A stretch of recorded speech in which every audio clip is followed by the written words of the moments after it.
भैया सावधान हो जाइए वरना देख लीजिए ऊना में क्या हुआ।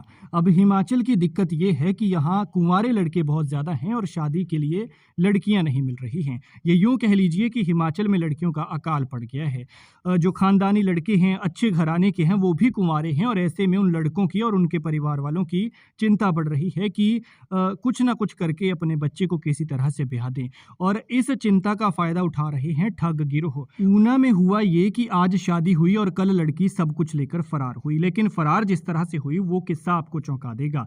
सोचिए किस तरह की उसने प्लानिंग की होगी। ये पूरा मामला अगर आप जानेंगे तो आप सिर पर हाथ रख कर कहेंगे कि भैया किसी पर विश्वास नहीं किया जा सकता। दरअसल ये ऊना के दौलतपुर चौक का एक गांव का मामला है और वहां पर हुआ यूं कि एक अच्छे खानदान का लड़का कुंवारा था। उन्होंने एक बिचौलिए के जरिए पंजाब की एक लड़की से अपने बेटे की शादी की। धूमधाम से शादी हुई, गहने डाले और सभी रस्मों रिवाज निभाए और इतनी धूमधाम से शादी की कि कोई ये ना कहे कि बेटे की शादी में कोई कमी रख दी। अब हुआ ये कि रस्मों के हिसाब से शादी के बाद जब दूल्हा अपनी दुल्हन को लेकर पहली बार उसके मायके यानी अपने ससुराल गया तो उनके आने के इंतजार में इधर लड़के का परिवार पलकें बिछाए बैठा था। खूब स्वागत की तैयारी करके रखी थी कि गृह प्रवेश के बाद बहू पहली बार घर आ रही है।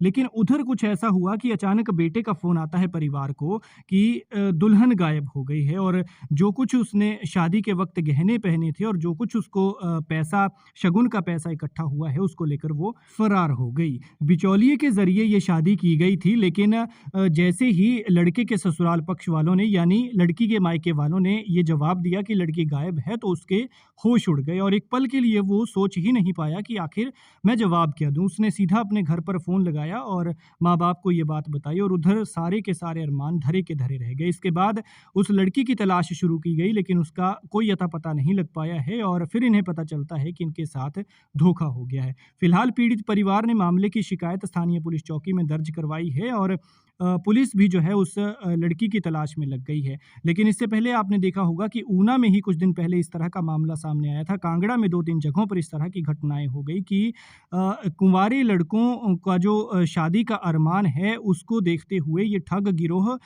इस तरह का फ़ायदा उठा रहा है कि परिवार का सब कुछ लूट ले जा रहा है। 2-2 3-3 ये यहाँ तक कि 4-4 शादियाँ भी कर लेते हैं, लेकिन इन्हें इस बात का कोई फ़र्क नहीं पड़ता और लगातार ये जो है अपने मंसूबों को अंजाम देते हुए लोगों को अपना शिकार बनाते रहते हैं। लिहाजा इस तरह की घटनाओं से सबक लें और किसी भी इस तरह के झांसे में ना आएँ, क्योंकि शादी तभी होगी जब भगवान ने आपके नसीब में लगन लिखे होंगे। इस तरह से किसी के भी झांसे में ना आए, वरना ये आपके लिए बहुत बड़ा सबक है। इनसे सबक लीजिए, वीडियो को शेयर कीजिए ताकि जानकारी ज़्यादा से ज़्यादा लोगों तक पहुँच सके।